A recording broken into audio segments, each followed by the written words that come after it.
मध्य प्रदेशमधला कुनो चित्ता प्रकल्प पुन्हा एकदा चर्चेत आलाय आणि यावेळी कारण आहे खर्च। 2024-25 या आर्थिक वर्षात चित्त्यांना खायला देण्यासाठी मटण खरेदी करण्यावर तब्बल 1,27,00,00,000पेक्षा जास्त खर्च झालाय। हा आकडा समोर आल्यानंतर प्रकल्पाच्या आर्थिक बाजूवर चर्चा सुरू झाली आहे।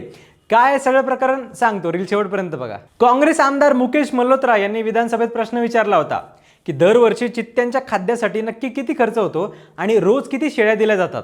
त्यावर मुख्यमंत्री डॉक्टर मोहन यादव यांनी स्पष्ट केलं की चित्त्यांसाठी वेगळं असं ठराविक बजेट नाहीये।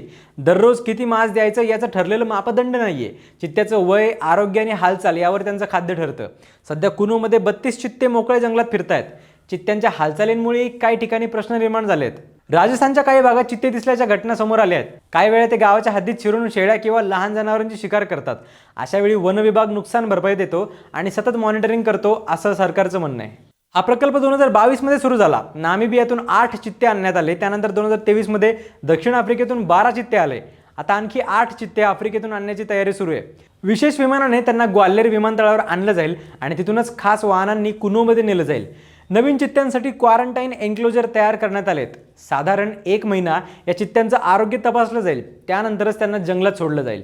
एकीकडे हा प्रकल्प देशात नामशेष झालेल्या चित्त्यांना पुन्हा स्थिर करण्याचा महत्त्वाचा प्रयत्न मानला जातोय, तर दुसरीकडे त्यावर होणारा खर्च, व्यवस्थापन आणि स्थानिक पातळीवर परिणाम यावर प्रश्न उपस्थित होत आहेत।